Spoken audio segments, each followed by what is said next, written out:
बाजार बोलता है। इसमें एफआईज डीआईज के डेटा से शुरुआत करते हैं। कल एफआईज ने क्या किया, क्योंकि उन्हीं का डेटा सबसे ज़्यादा इंपॉर्टेंट है। डीआईज का तो डेटा लगभग सभी को पता ही है कि वो कर क्या रहे हैं।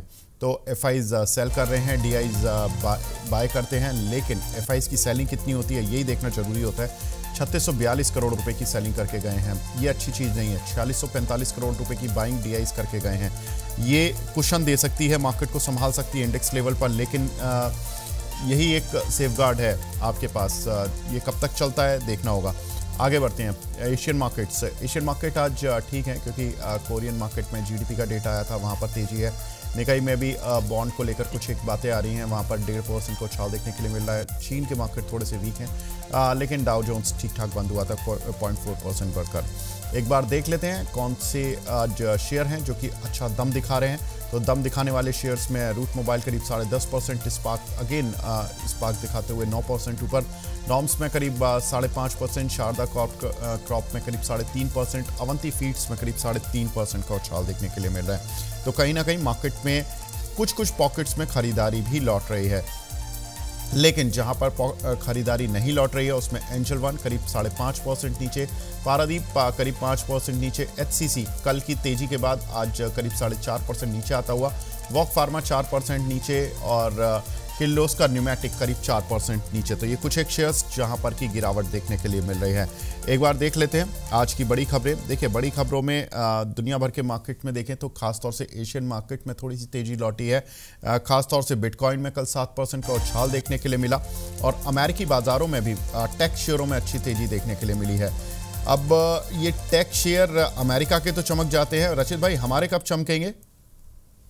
देखिए, हमारे भी चमकने चाहिए। जब मार्केट सेंटिमेंट इस तरीके का हो रखा हो तो थोड़ी सी प्रॉब्लम होती है। और विक सर, पिछली बार भी हमने एक बात कही थी कि टेक में जो आपको करेक्शन देखने को मिल रहा है, द बिग टेक नेम्स, वो कहीं ना कहीं इसलिए देखने को मिल रहा है क्योंकि एआई का जो एक बात बोली जा रही थी कि वैल्यूएशन स्ट्रेच हो गया है, एआई बबल बनता हुआ दिख रहा है, उस चीज को साइडलाइन करते हुए एक करेक्शन देखने को मिला था, और अब वापस वहां पे आपको एक स्ट्रेंथ देखने को मिल रही है।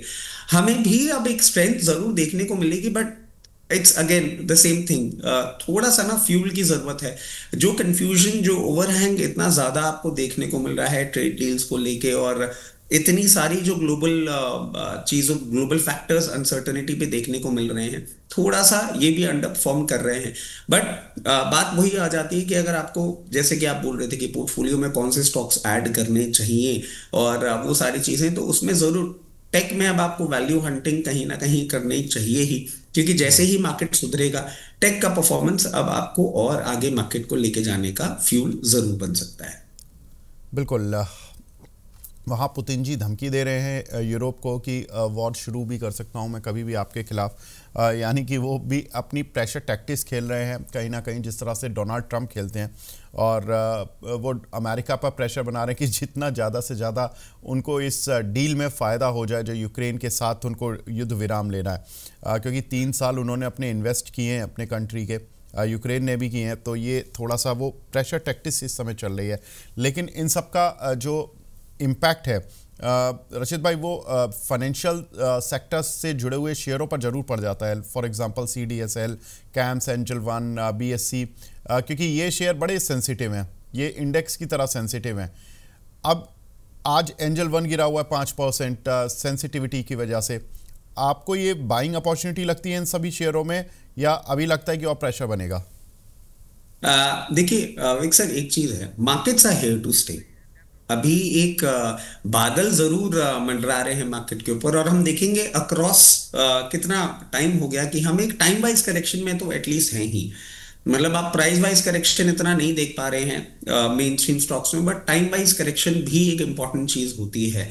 जैसे ही ये बादल खत्म होंगे, जैसे ये बादल घटेंगे, हम कहीं ना कहीं मार्केट में वापस एक अच्छा मोमेंटम आते हुए देखेंगे, और उस मोमेंटम में जो मार्केट इंफ्रा स्टॉक्स हैं उनमें डेफिनेटली आपको अपसाइड देखने को मिलेगा।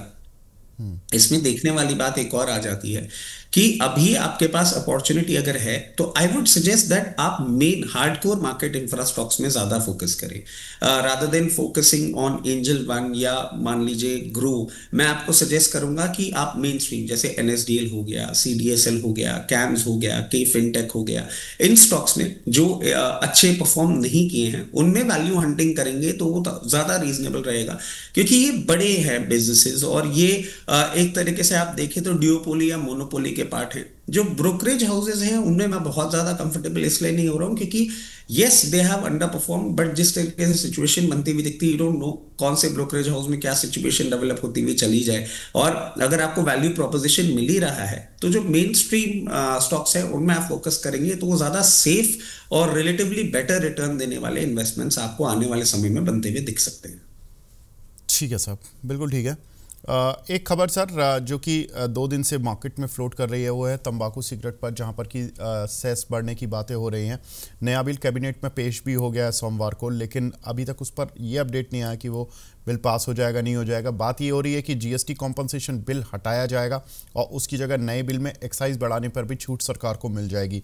दैट मीन्स कि जो सरकार ने अभी 3 महीने पहले ही बात की थी कि उन्होंने नए जीएसटी रिफॉर्म किए थे, उसमें सिगरेट और तंबाकू प्रोडक्ट्स जो फ़ायदा उठाते हुए दिख रहे थे वो फ़ायदा देना नहीं चाहती सरकार, ऐसा लग रहा है। ऐसे में सर जब सरकार इनके साथ नहीं खड़ा होना चाहती तो क्या ये प्राइस बढ़ाकर अपने को ऑफसेट कर लेंगे या अभी ये प्रेशर झेलेंगे आईटीसी, गोल्डन टोबैको या वीएसटी इंडस्ट्रीज? देखिए विवेक सर, ये एक पर्टिकुलर ऐसी इंडस्ट्री है ना, मतलब लेट्स बी ऑनेस्ट, हमने मतलब अब हमको इतना टाइम हो गया इन प्रोडक्ट्स को देखते हुए, इन प्रोडक्ट्स के यूजर्स को देखते हुए, प्रैक्टिकली मुझे ऐसा लगता है कि प्राइस इनके लिए पास ऑन करना बहुत ईजी है।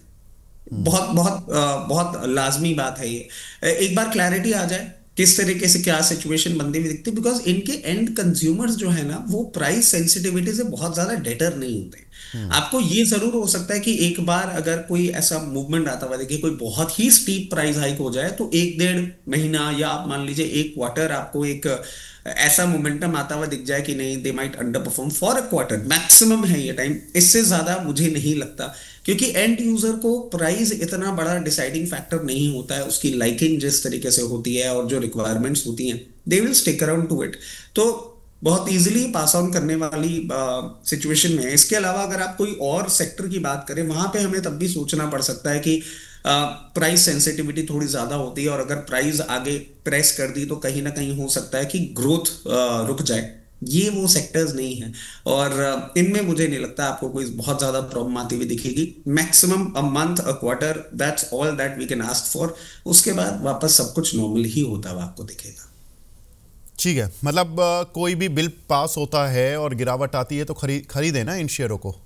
बिल्कुल बिल्कुल बिल्कुल, ये मतलब डाउन साइड में तो ये तो लेने लायक है, क्योंकि सर रियल बात है ना, मतलब we all know about it कि ये इनके consumers they are brand loyal, ये नहीं जाते सर कहीं भी, ये रहते हैं यहाँ पे। अब दो it's not a good thing but yes people do it and let's be honest, इनके रेवेन्यूज में मुझे नहीं लगता कोई खास फर्क पड़ने वाला है। मतलब आई वेरी क्लियरली रिमेम्बर जिस तरीके से प्राइस हाइक चलती हुई आई है, कितने सालों में कितना ज्यादा प्राइस बढ़ गया। एक बार को ये जरूर होता है कि अरे नहीं ये तो गलत हो गया और बजट हिल जाएगा, ये हो जाएगा, and then you go back to normal. कहीं ना कहीं से चीजें हो जाती हैं, तो मुझे नहीं लगता इनमें प्रॉब्लम होगी। डाउन साइड में जरूर खरीदने का ही एक आइडिया है जो मैं लेके चलता हूँ।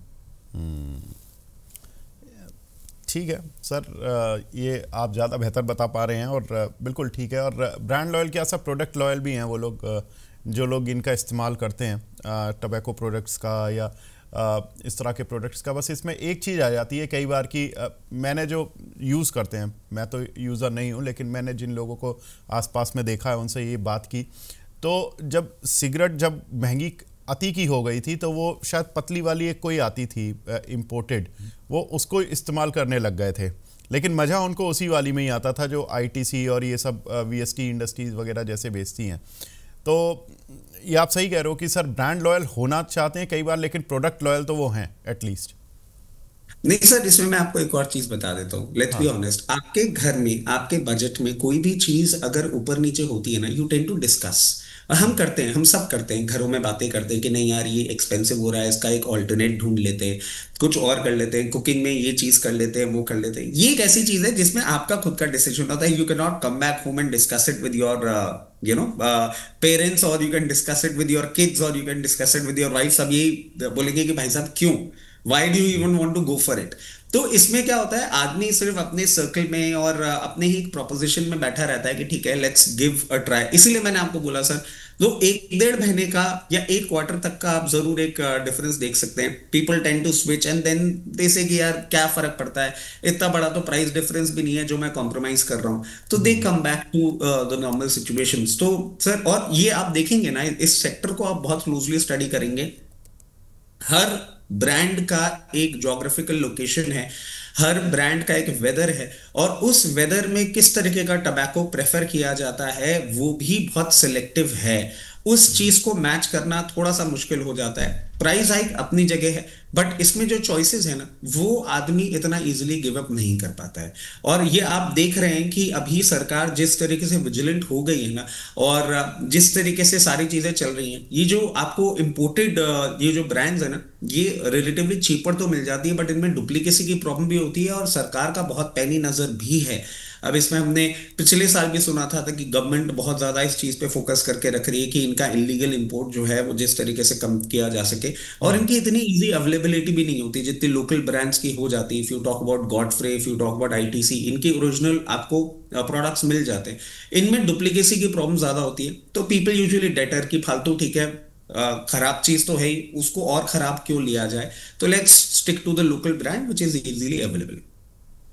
बिल्कुल ठीक है सर।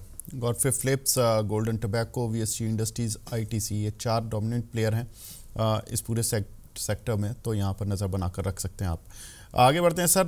5 दिसंबर सर बड़ा इंपॉर्टेंट दिन रहने वाला है। आरबीआई की पॉलिसी होगी, एचयूएल क्वालिटी, जो क्वालिटी वॉल्स जो उनकी आइसक्रीम वाली आम है उसका डिमर्जर होगा, कैंप्स का स्टॉक स्प्लिट होगा, हिंदुस्तान कंस्ट्रक्शन कंपनी एचसीसी के राइट्स इशू की रिकॉर्ड डेट है, और भी 1-2 कंपनीज हैं जिन पर नए अपडेट्स आए हैं 5 दिसंबर को लेके। पहले मैं एक एक करके चलता हूं सर। आरबीआई, क्या उम्मीदें हैं सर? वेग सर देखिए, बहुत मिक्स बैग है वैसे, अगर आप पूरा बात देखें ना, जिस तरीके से पूरी सिचुएशन बन रही है, but somehow I still believe कि 25 बेसिस पॉइंट्स कट, और ये थोड़ा सा एक जब जीडीपी का डेटा आया था तो इतना लगा नहीं था, बट हाँ सर, जो अक्टूबर का इंडस्ट्रियल प्रोडक्शन डेटा आया था, दो it was backed by the idea कि छुट्टियां इतनी ज्यादा हो गई, इस चक्कर में वो पूरी सिचुएशन होती हुई दिखी। बट अभी भी एक सिचुएशन कहीं ना कहीं दिख रही है कि इस पर्टिकुलर डिमांड को आपको मोमेंटम अभी और देना होगा, और वो मोमेंटम अभी रेट कट से ही बहुत क्लोजली आपको देखने को मिल सकता है। तो मैं समझता हूँ 25 बेसिस पॉइंट कट एक बार आना चाहिए, और इतने सारे वर्टिकल्स काम कर रहे हैं, it is too difficult to understand कि किस तरीके से गवर्नर साहब अभी पूरी की पूरी सिचुएशन बनाते हुए दिखा रहे हैं। बट हाँ, 25 बेसिस पॉइंट कट मेरे हिसाब से एक बार आपको मिलना चाहिए अब, टू रिफ्यूल द मोमेंटम जो जीएसटी कट से आया था, जो पहले रेट कट से आया था, और सारी चीजों जो आपने 8 पे कमीशन से आया था, थोड़ा सा और उसको फ्यूल देने के लिए अभी मोमेंटम के लिए मैं समझता हूँ 25 बेसिस पॉइंट कट जरूर आपको देखने को मिलना चाहिए। बिल्कुल। आज पीएसयू बैंक हालांकि गिरे हुए हैं। कल वरुण जी थे हमारे एफ&ओ के शो में, उन्होंने सभी पीएसयू बैंक्स में प्रॉफिट बुक कराया था, और आज से करीब 1 महीने पहले सारे पीएसयू बैंक्स दिलवाए थे। ज़बरदस्त कॉल उनकी चली है, और आज सारे पीएसयू बैंक्स 3-3% ऑलमोस्ट नीचे हैं। पीएनबी, बैंक ऑफ बड़ौदा, उन्होंने बैंक ऑफ बड़ौदा 245 पर दिलवाया था, कल 301 पर प्रॉफिट बुक कराया था, आज 289 चल रहा है। Very nice. चलिए सर आगे बढ़ते हैं। हिंदुस्तान यूनिलीवर, आज पीएसयू बैंक्स की एक न्यूज भी आई है, एफ एम करेक्ट, एक क्लैरिफिकेशन आया है इनके एफडीआई इन्वेस्टमेंट्स का। निर्मला सीतारमन जी ने कुछ बोला है, मतलब I couldn't go through it, but हाँ एक था कि कुछ एफडीआई लिमिट को लेके क्लैरिफिकेशन की बात जरूर आई है जो अभी डिस्कस हो रही थी। ठीक है सर, मैं देख लेता हूँ। मैंने भी कुछ पढ़ा तो था, लेकिन मैं उसको डिटेल में नहीं देख पाया। लेकिन मैं उसको भी देख लेता हूँ। लेकिन ये तो एक बहाने होते हैं सर, मतलब उनको भी नहीं पता। ये तो सब मतलब कल उन्होंने बता दिया, बड़े अच्छा लगा मुझे ये देखकर कि बहुत टाइमली दिलवाया और टाइमली एग्जिट कराया। अगली खबर पर बढ़ते हैं सर। अगली खबर है क्वालिटी वॉल्स का जो डिमर्जर हो रहा है हिंदुस्तान यूनिलीवर में। आज बड़ा तेज वॉलेटिलिटी देखने के लिए मिली। आप जरा उसका शेयर का चार्ट उठा के देखो रचित भाई। ये देखो, सुबह खुला 2470-75 के आसपास, 80 का ओपन है वैसे, और अब ये डेज हाई पर आ गया और देखिए नीचे एकदम से गिरता हुआ चला गया। 2406 के आसपास ये लो लगा है इसका। मैं अभी एक मिनट, बिल्कुल 2403 रुपये का लो बना है इसका, और 2481 रुपये 80 पैसे का हाई है, और अभी 2465-66 पर चल रहा है। मतलब बहुत तेज वॉलेटिलिटी आज इस काउंटर पर देखने के लिए मिली है।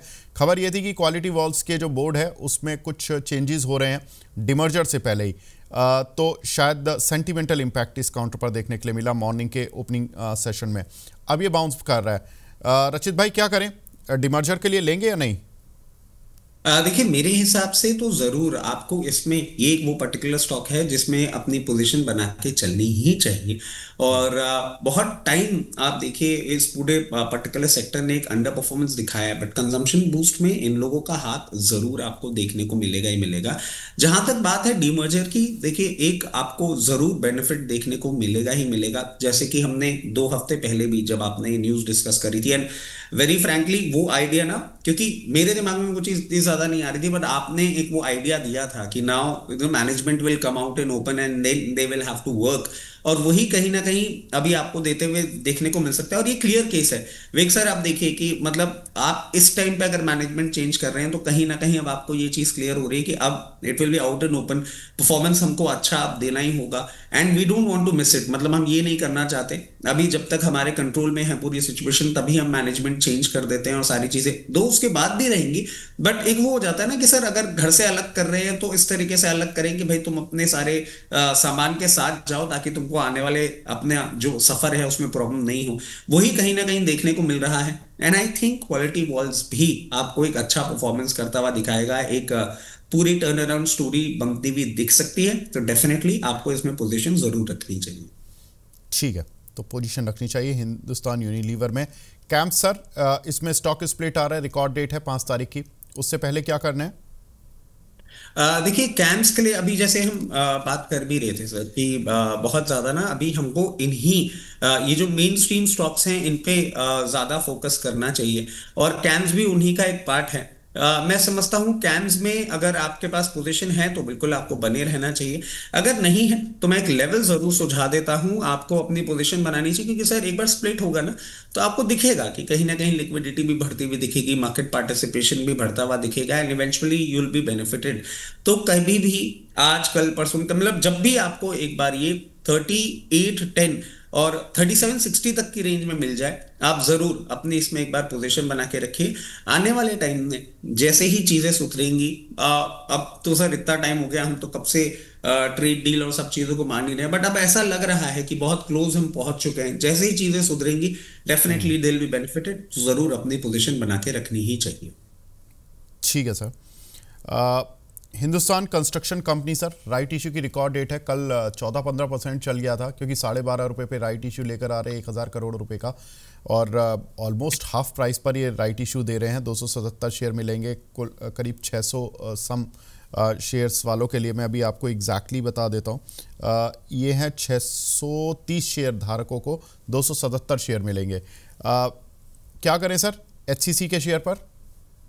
सर देखिए, एक टाइम था जब मतलब आप आई एम प्रीटी श्योर आपने भी वो टाइम देखा होगा जब कंपनी बहुत अच्छा परफॉर्म करती थी और मिड कैप में एक नाम था इस कंपनी का। फिर इसमें कुछ कुछ प्रॉब्लम्स होने लग गई, सारी चीजें चेंज हुई, एक अंडर परफॉर्मेंस अभी इसमें कंटिन्यू होता हुआ आपको दिख रहा है। अगर आप देखेंगे ना क्वार्टरली प्रॉफिट्स भी आपको धीरे धीरे डिक्रीज होते हुए दिख रहे हैं। ईपीएस भी जैसे तैसे मैनेज कर पा रही है 26 पैसे और ऐसे प्लस साइंस में। प्रमोटर होल्डिंग भी लो हो गई है, और जिस तरीके से पूरी वर्किंग हो रही है बहुत ज्यादा सेंस ऑफ कंफर्ट तो नहीं मिल रहा है।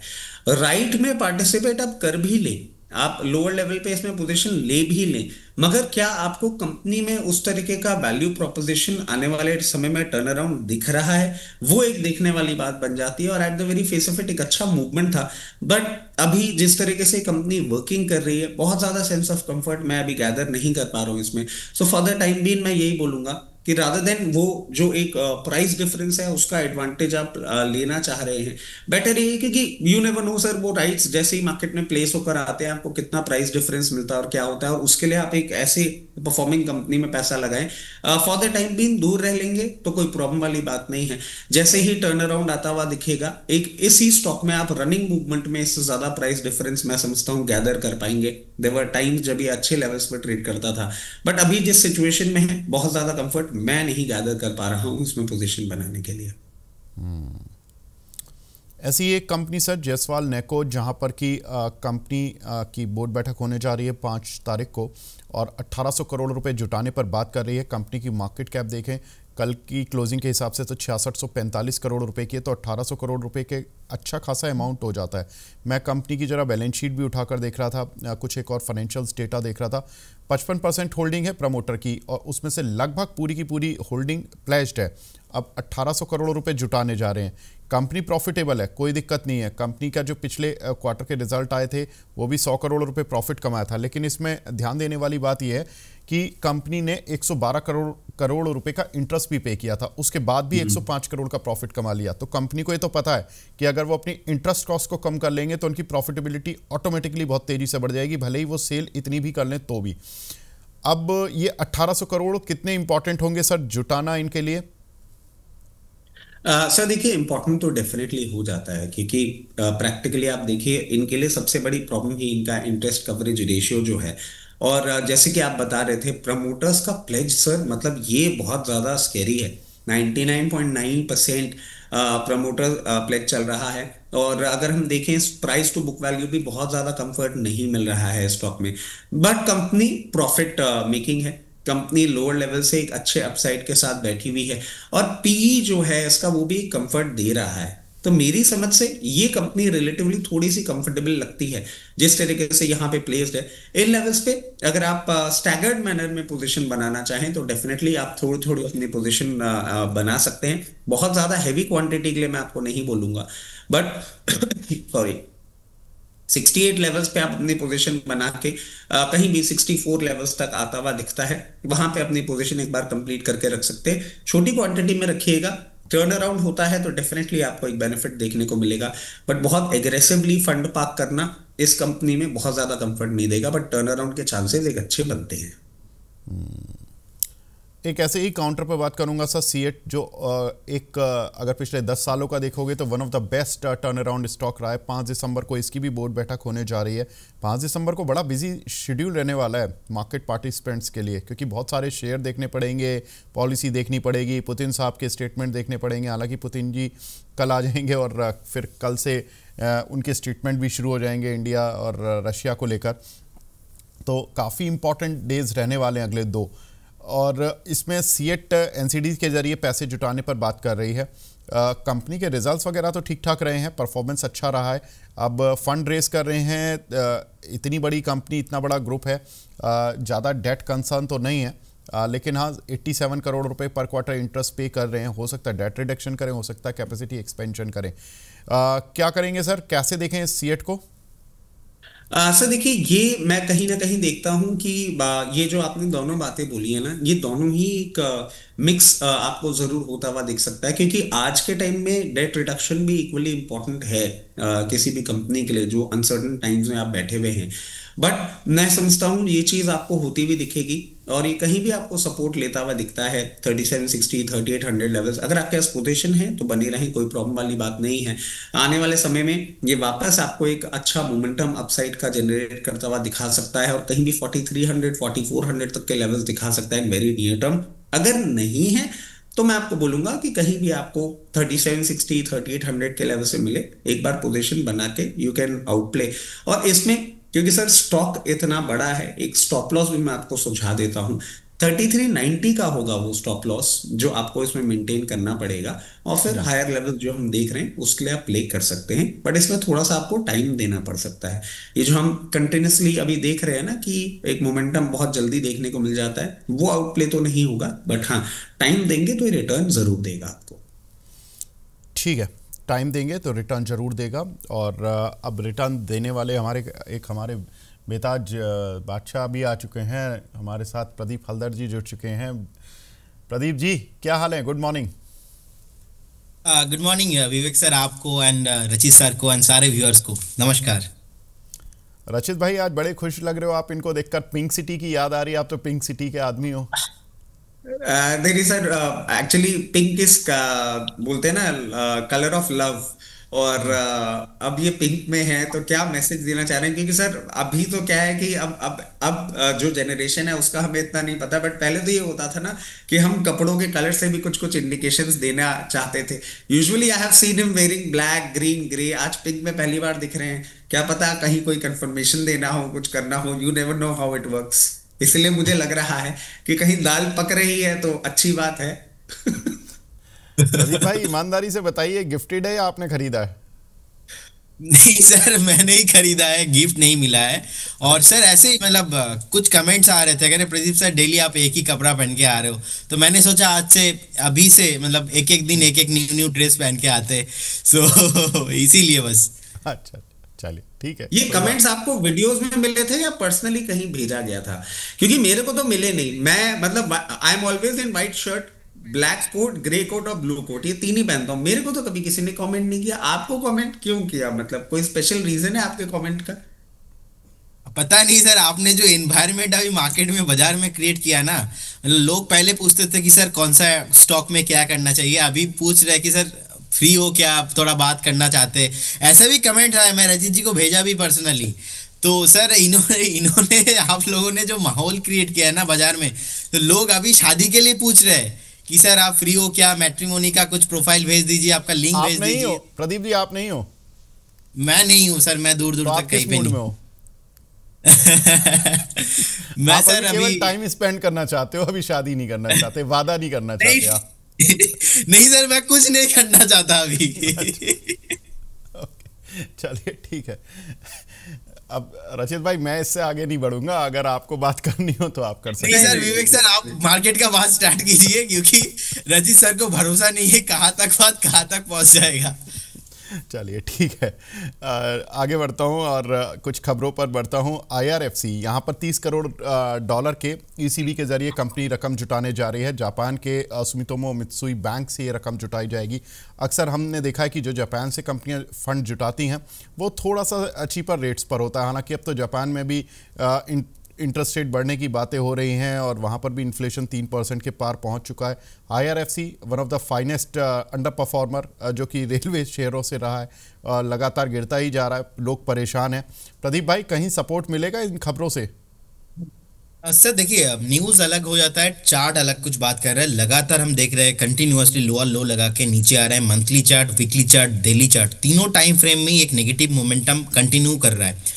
हमें लगता है कि अगर किसी के पास है फिक्स्ड एंड फाइनल एक स्टॉप लॉस होना चाहिए 105 105 के आसपास।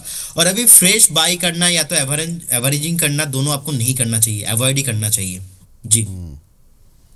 ठीक है, अगली खबर की तरफ बढ़ते हैं। अदानी ग्रीन्स यहाँ पर 2 नई सब्सिडरियों का गठन किया है।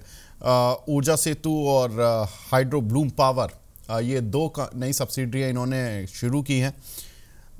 अभी तक तो इसी कंपनी की, होल्डिंग कंपनी की वैल्यूएशन को ही लेकर सवाल उठते रहे हैं और अब ये इस तरह की सब्सिडरियाँ अक्सर जो होती हैं ये भविष्य में इसलिए शुरू की जाती हैं कि इनका डिमर्जर होगा, कुछ होगा, बड़ा बिजनेस बना देंगे इनके अंदर। रचित भाई, कैसे देखें अदानी ग्रीन को? ओवरऑल काफ़ी पिटाई हो चुकी है इस काउंटर की। विक सर, मतलब ना मैं आपको बताऊं, आपके साथ शो करने में इसीलिए मजा आता है हमेशा, बिकॉज जिस तरीके से आप पूरी की पूरी न्यूज को डिकोड कर देते हैं ना, ये हमारे लिए भी बहुत आसान हो जाता है और दर्शकों के लिए भी बहुत आसान हो जाता है समझने के लिए कि एग्जैक्टली इसके पीछे हिडन फैक्टर क्या है। And it's always a helping hand. जिस तरीके से आप ये बात करते हैं, डेफिनेटली आने वाले समय में आपको एक वैल्यू अनलॉकिंग होती भी इसमें दिख सकती है। But does it happen like really right now? नहीं, ऐसा नहीं लगता। इसमें एक चीज मैं आपको बोलूंगा, अभी जिस तरीके से ये मूव कर रहा है, आपको थोड़ा सा टाइम देना पड़ सकता है। बिल्कुल ये डाउनसाइड अरेस्ट हो जाएगा इस न्यूज पे या इसकी वर्किंग पे, ऐसा नहीं लगता मेरी समझ से। अभी आपको ये मार्केट जिस तरीके से वॉलेटाइल है, हो सकता है लोअर लेवल्स पे आपको एंट्री का मौका दे। इसमें मूवमेंट कब आएगा? बिकॉज आप देखिए पूरा 2025 या एंड दिसंबर ऑफ 2024 से आप देख लें एक रेंज में अंडर परफॉर्मेंस ही करता हुआ दिख रहा है। कोई भी इसमें ब्रेकआउट नहीं आ रहा है इसमें, यहां से ब्रेकआउट का लेवल भी थोड़ा ऊपर आता है, ये 1224 के ऊपर कभी सस्टेन करेगा। मतलब आप देखिए यहां से भी करीबन 210 रुपए ऊपर का अगर ये एक अपसाइड रजिस्टर करके सस्टेन करेगा, फिर ये वापस अपने जो ग्लोरियस मूवमेंट्स थे वो दिखाएगा। तब तक बहुत ज्यादा एग्रेसिव नहीं, लोअर लेवल्स पे थोड़ी थोड़ी अपनी पोजीशन बना के रख दीजिए, इसको टाइम दीजिए, क्योंकि इसका ब्रेकआउट बहुत अनप्रिडिक्टेबल बन रहा है। एक पूरा साल खत्म होने आ रहा है, नहीं दिया, हो सकता है नेक्स्ट ईयर में सेकेंड हाफ के पहले अगर ये ब्रेकआउट दे, तब तक कोई बहुत ज्यादा एग्रेसिव या कॉन्फिडेंट पोजीशन नहीं, लोअर लेवल पे छोटी छोटी पोजीशन बना के रख लीजिए। वैल्यू अनलॉकिंग डेफिनेटली आपको आने वाले समय में देखने को मिलेगी ही मिलेगी। वैल्यू अनलॉकिंग की बात तो है अदानी ग्रीन में, लेकिन अभी तो फिलहाल वैल्यू अनलॉक टोटल जो है फ्रांस वाली कंपनी वही कर रही है। उन्होंने कुछ करोड़ डॉलर लगाए थे इनमें और वो निकालने की बात कर रहे हैं, जिसकी वजह से काउंटर गिरा था। तो वैल्यू अनलॉक उन्होंने की, अब ये अपनी कंपनी को वैल्यू बनाने में लगे हुए हैं। चलिए देखते हैं कौन आगे बढ़ता है। सर, वोडाफोन आइडिया, यहाँ पर भी रोज ही खबरें रहती हैं। अब एजीआर रिलीफ की खबरों पर कंपनी ने एक्सचेंज को क्लैरिफाई किया है कि इस साल के अंत तक जो एजीआर रिलीफ मिलने की खबरें थी, खबरों के चलते कल भी शेयर में उछाल देखने के लिए मिला। आज एक दूसरी खबर से तेजी है, मैं उस पर बात करूंगा, लेकिन कंपनी के अनुसार एजीआर रिलीफ पर कोई नया अपडेट उनकी तरफ से नहीं है।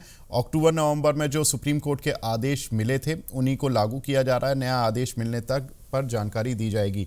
आज जो थोड़ी बहुत तेजी है वो इसलिए है कि कैबिनेट का कुछ मामला शुरू हो रहा है कंपनी को एजीआर रिलीफ देने को लेकर। प्रदीप भाई, कैसा लग रहा है? क्योंकि मैं फंडामेंटल भी डिस्कस करूंगा रचित जी से, लेकिन टेक्निकल चार्ट पे कैसा लग रहा है वोडाफोन आइडिया? विवेक सर, आपको याद होगा एक दिन हम आज से कुछ महीना पहले ही दोपहर का एक शो कर रहे थे और उस टाइम पे वोडाफोन आइडिया का न्यूज आया था कि 49% स्टेक गवर्नमेंट के पास जा रहा है।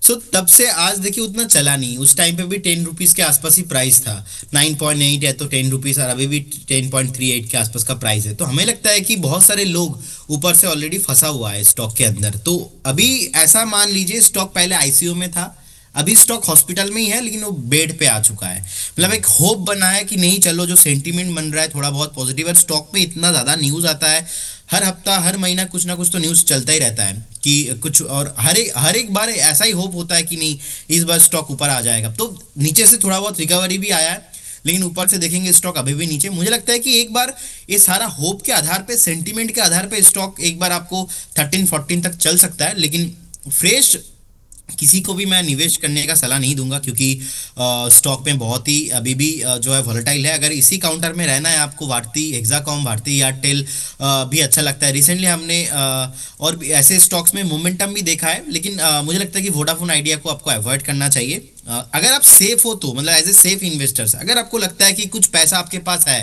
जो पैसा आपको नुकसान भी होता है, लॉस भी होता है, तो भी कुछ प्रॉब्लम नहीं है, ऐसा पैसा वोडाफोन आइडिया के लिए आप जो है इन्वेस्टमेंट कर सकते हो। लेकिन एग्जिस्टिंग जो इन्वेस्टर्स है, मुझे लगता है कि उन लोगों के लिए एक बार 8.20 के आसपास का एक स्टॉप लॉस, एक ट्रेलिंग स्टॉप लॉस आप मेंटेन कीजिए और बने रहिए स्टॉक के साथ। और रचित सर का बहुत ही फेवरेट स्टॉक है, मुझे लगता है कि रचित सर इसमें और भी ज्यादा इनपुट दे पाएंगे।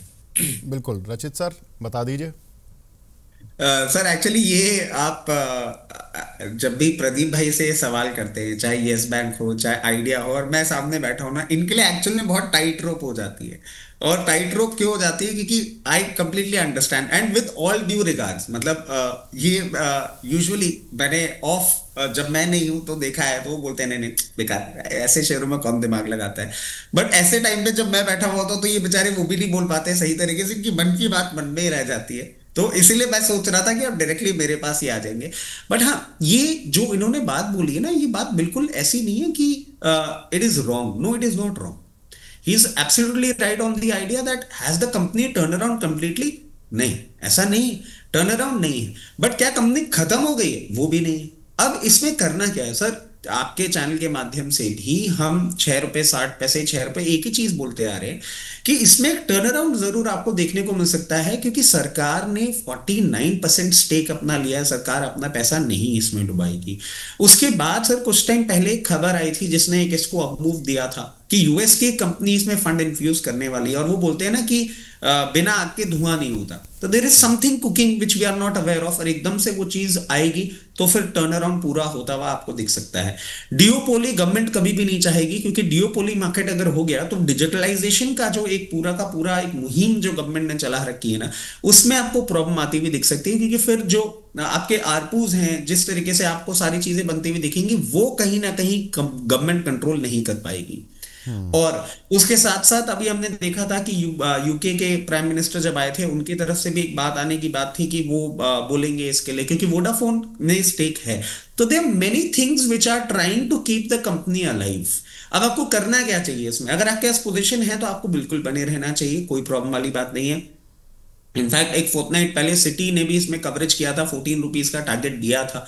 और अगर आपके पास पोजीशन नहीं है तो एक टिपिकल लेवल है इसका, और उसके लिए मैं चार्ट भी नहीं खोलूंगा सर, मुझे याद हो गया वो लेवल 8 रुपए 90 पैसे से 9 रुपए 30 पैसे 40 पैसे के बीच में आता है। सिर्फ उतना पैसा डालें जो प्रदीप भाई ने बोला that you are ready to lose, because yes it can be a game changer, but उस गेम चेंजर के चक्कर में ऐसा नहीं, क्योंकि सर मैं डर एक ही बात को लेके लेता हूं, इस पे ना लोग बहुत एग्रेसिव पोजीशन बना लेते हैं, लाख शेयर 2 लाख 5 लाख, वो नहीं, छोटा पैसा which you are ready to lose, कि हाँ इतना चला जाए तो कोई प्रॉब्लम नहीं है, वही पैसा आप इसमें डालेंगे लोअर लेवल्स पे। आप अप ट्रेंड के लिए बिल्कुल तैयार रहिए। 12 रुपए एक इमीडिएट लेवल है जो आपको कभी भी देखने को मिल सकता है, 14 रुपए मैं समझता हूँ मीडियम टर्म में देखने को मिल सकता है, and if we hold it for year and half, ये 18 रुपए भी आपको क्रॉस करता हुआ दिखा सकता है, और उसके ऊपर की भी जर्नी, अगर पूरा टर्न अराउंड हो गया तो उससे ऊपर की भी जर्नी होगी।